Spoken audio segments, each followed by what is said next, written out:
Hi, I'm Dr. Susan Rehm. I'm Vice Chair of the Department of Infectious Disease at Cleveland Clinic, and it's my pleasure to talk with you this morning about vaccines for adults. When we grow up, we think that we're not going to be needing vaccines anymore. We think that vaccines are just for kids. But what I'm going to do over the next 20 minutes or so is to show you that not only do adults need vaccines, but as a population, we really are under-vaccinated, and it's something we need to work on. I want to disclose that I have been a member of scientific advisory boards for Merck and for Pfizer, which manufacture vaccines. And so our objectives today are to recognize the fact that there are low vaccination rates among adults, to look at the CDC adult immunization schedule and learn how to use it, and to list the recommendations for various types of immunizations that adults should get.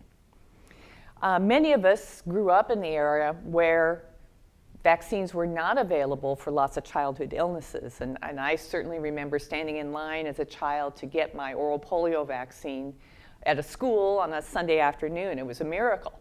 And now we've gotten to the point that people don't necessarily recognize vaccine-preventable diseases, and they don't necessarily know where we've come from as far as vaccines are concerned.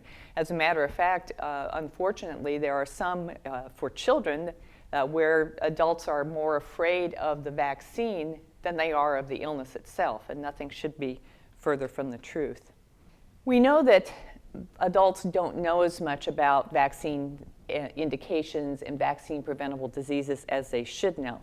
Now, on the left-hand portion of the slide, you'll see in red the 2009 level of knowledge of influenza and chickenpox, of course, which was pretty high. And there was some slight increase, nonetheless, in knowledge about these two common diseases when we surveyed again in 2010. But over on the right-hand side of the slides, when you look at things like shingles, pertussis, hepatitis B, meningitis, and even HPV, adults don't know a lot about them. Again, we took surveys a year apart. And while the knowledge about whooping cough or pertussis actually went up quite a bit, we still are at very low levels. And down at the bottom of the slide, you can see that only 20% of adults recognize pneumococcal disease as something that is important and, more importantly, vaccine preventable. So we have a lot to go on there. Let me just spend a couple minutes talking specifically about current vaccination rates. We know that individuals between age 19 and 64 who are so-called high risk, and I'll talk a little bit about this later, have very low vaccination rates for pneumococcal disease, less than 20%. And even among adults 65 and up, where everyone should get vaccinated, we're still less than 60% saturation as far as that's concerned. Tetanus vaccination, no matter how you slice it, is in the 60%, and the new tetanus vaccine that includes pertussis vaccine, the acellular vaccine, we're less than 10% in this particular survey, hopefully going up with time. Hepatitis B vaccine, of course, for kids who are young now, they're all vaccinated as they're born, but for others who may be at risk as hepatitis B, vaccination rates are extraordinarily low. And then look down at the bottom at shingles vaccine or herpes zoster vaccine. Again, fewer than 20% of people who are in the indicated age, 60 and up, have actually received shingles vaccine. This is a busy slide and one that's difficult to read, but I would encourage you to go to the CDC website. If you type in adult vaccination schedule or adult immunization schedule, this will come up. And the schedule is basically two parts. The first, side one, so to speak, is an age-based immunization schedule. And looking at the color coding, you can see who should be getting which vaccines at what age. And it's a very easy graphic representation, followed by something that I think internists use even more, and that is a so-called indication-based vaccination schedule. Here, across the top of the page, are listed various conditions or special considerations, starting with pregnancy, immunocompromising conditions, HIV infection, and so on down the line. And again, by vaccine, there are indications of who should be getting it, what schedule they should be following, and so on down the line. So I would encourage you to go to this page, download the schedules, and more importantly, download the 2 pages of notes that go along with this schedule, because it's in the notes that you get to the detail, some of the rationale, some of the new changes, and so on.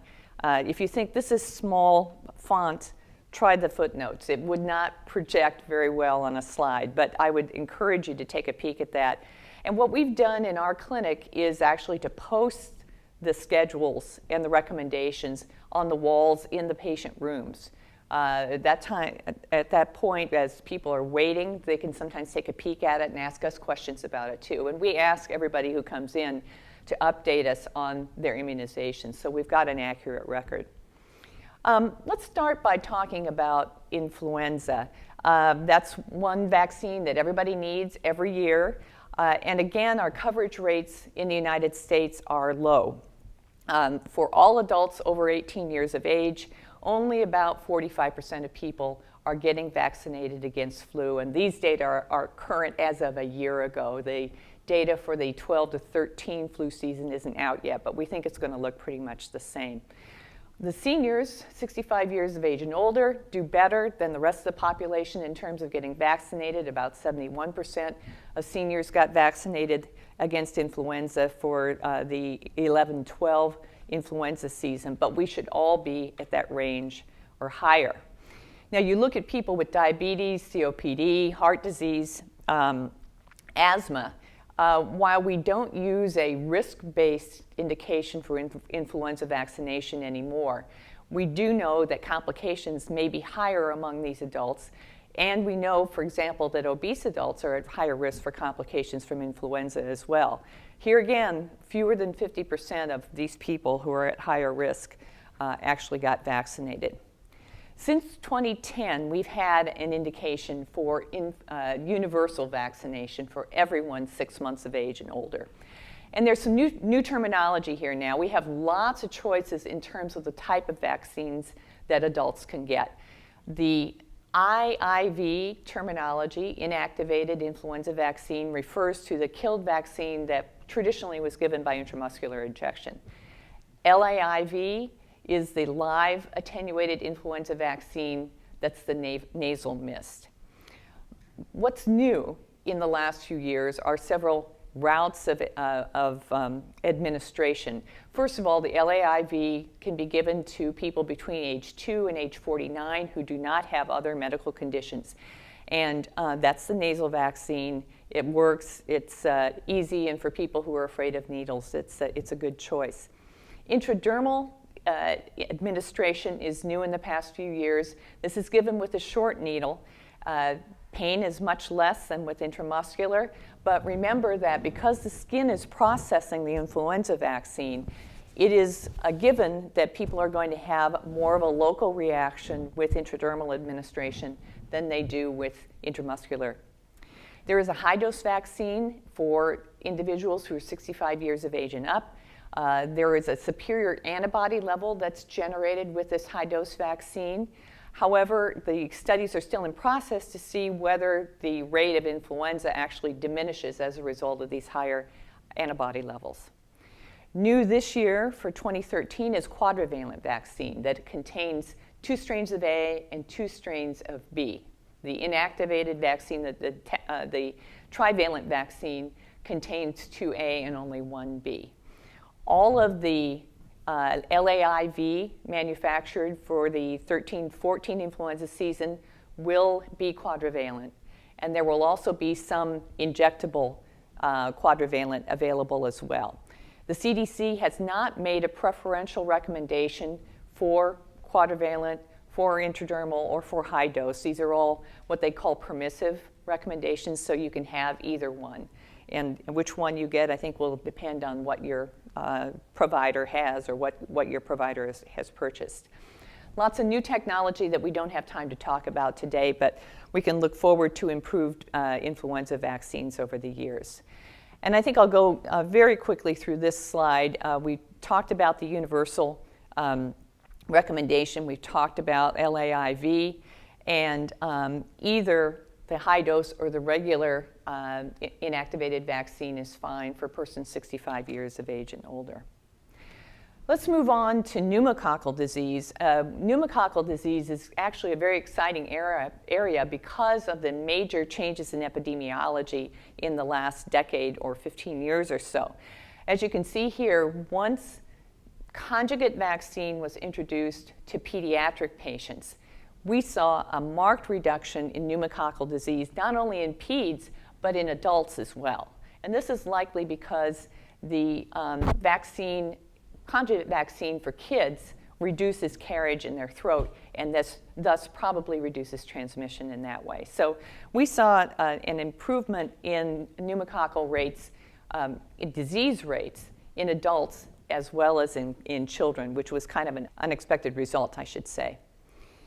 Now, the pneumococcal polysaccharide vaccine, and I'll use a trade name here just because it's important to distinguish between this one and a new one that has become available for adults recently.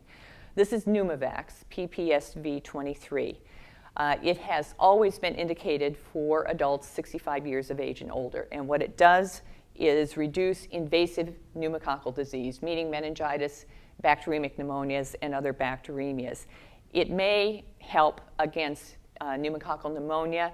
That is something that we need to continue to study. Now, there have also more recently been indications to use pneumococcal vaccine on adults under 65 years of age who have chronic conditions of various types. And these are very common conditions that you see in your primary care practices. COPD, various cardiovascular diseases, diabetes, chronic renal failure, nephrotic syndrome, chronic liver disease, asthma, cochlear implants, CSF leaks, and various immunocompromising conditions. So not only everybody over 65 needs to get pneumococcal polysaccharide vaccine, but also this very large group of patients between ages 19 and 65 who have chronic conditions. And I should mention asplenia, either splenectomy or functional asplenia as well. Anybody who's a resident of a long-term care facility, and all smokers also should receive the polysaccharide vaccine. For a subset of these patients, they need to get revaccination with pneumococcal polysaccharide vaccine. So you can see the indications here. They get another dose 5 years after their first dose. And then they get one more dose at age 65. So it's a little bit complicated in terms of who gets revaccinated and when, but just be aware that some of these individuals who get vaccinated before age 65 will need to be revaccinated with the polysaccharide vaccine. Now enter Prevnar for adults. That's a trade name for the pneumococcal conjugate vaccine. And this vaccine was approved by the FDA now a couple years ago, and then recommended by the CDC's ACIP committee a few months ago. And the recommendation is that certain individuals with immunocompromising individuals receive both the polysaccharide vaccine and the conjugate vaccine. This is probably the newest recommendation I'm going to talk about this morning. The conjugate vaccine works in a different way, obviously, than the polysaccharide vaccine. And it's hoped that it will further help immunocompromised individuals to be safe from various forms of pneumococcal disease. So what are these immunocompromising conditions? They include things like chronic renal failure, functional or anatomic asplenia, CSF leaks, and other immunocompromising conditions like chronic steroid use, HIV, use of biologic agents, and so on. Again, we're talking about a pretty large group of adults. Now, unfortunately, it's a little bit complicated because timing is really important. And for an adult who is in the indicated group who has not received any pneumococcal vaccine in the past, it's best to give them the conjugate vaccine first, give them Prevnar first. If you give it the other way around, if you give the polysaccharide vaccine first, the conjugate doesn't work as well. So in someone who's never received any pneumococcal vaccine before, give the conjugate first, and then you can give the polysaccharide vaccine 8 weeks later. If they have had polysaccharide vaccine, and I had a patient just this week who'd never had any vaccine before, she's Crohn's disease on biologic modifiers, and she was given the polysaccharide vaccine when she was hospitalized. Now we have to wait a year before we can give the conjugate vaccine.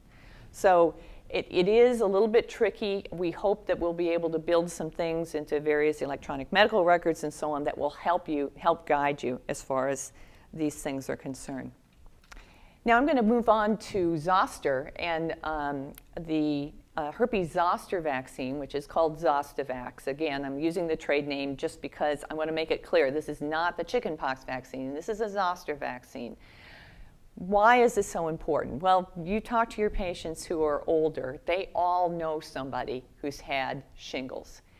And they know people have had problems with postherpetic neuralgia or PHN after they've had shingles. The main thing that Zostavax does is to reduce postherpetic neuralgia. That was the primary endpoint. It does also reduce shingles itself. We know that as age increases for people who get zoster, and the risk of zoster goes up with age, that the risk of PHN also goes up with age. So CDC recommends that everybody 60 years in age and older get zoster vaccine. Now, there's a little bit of a discrepancy you may have heard about. The FDA actually approved zoster vaccine for everybody 50 years in age and up. The CDC recommends that it be given for 60 and up. And this was partly related to supply, partly related to risk of illness, and so on down the line. But just be aware of that. And the big question that comes up, well, actually there are several questions that come up with shingles vaccine, but one of the big ones is, can you vaccinate somebody who's immunocompromised? This is evolving. For the most part, people with various chronic medical conditions can be vaccinated. Remember, this is a live vaccine, and it's a higher dose than the chickenpox vaccine. But there are contraindications, and if you look back on the adult immunization table, in the disease-based table, you can see a red box there. That means live vaccine is contraindicated. So, for example, we don't know too many women who are 60 years of age and pregnant, but if that were to happen, that would be a contraindication. And severe immunodeficiency, transplant-related types of immunosuppression and so on, would be something that we would make a contraindication. One other thing that's been in the news quite a bit is pertussis, or whooping cough. You keep hearing about outbreaks in various parts of the country. And while we have made great strides in control of pertussis, it is again a problem, and there are a couple of reasons for that. So the CDC reinforced its recommendation that all adults should get at least one vaccine. I should say one is all that's recommended right now, of Tdap, which is the tetanus, diphtheria, acellular pertussis vaccine. In addition, very important to those of you who have women of childbearing age in your practice, it is indicated to give this vaccine with every pregnancy. Ideally, during the 27 to 36 weeks gestational age for best protection of the baby. But one of the reasons that there is such emphasis on this is that the very young and the very old are particularly vulnerable to whooping cough. So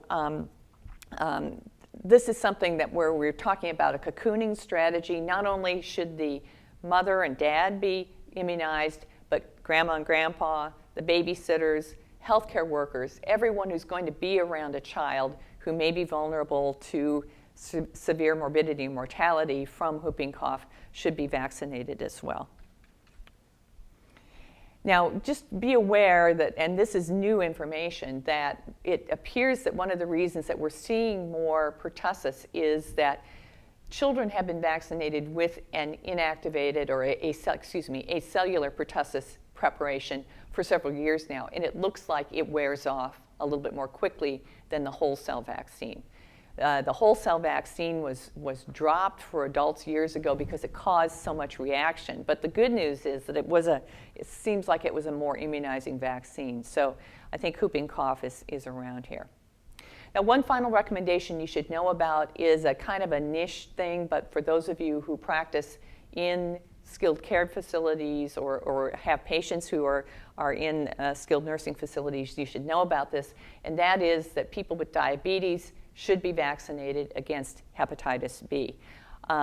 So we're recommending it for everyone with hepatitis B who are between the ages of 19 and 59 years if they haven't had it before, and you may give it to others who are in facilities in particular who have diabetes and are aged 60 years of age and older.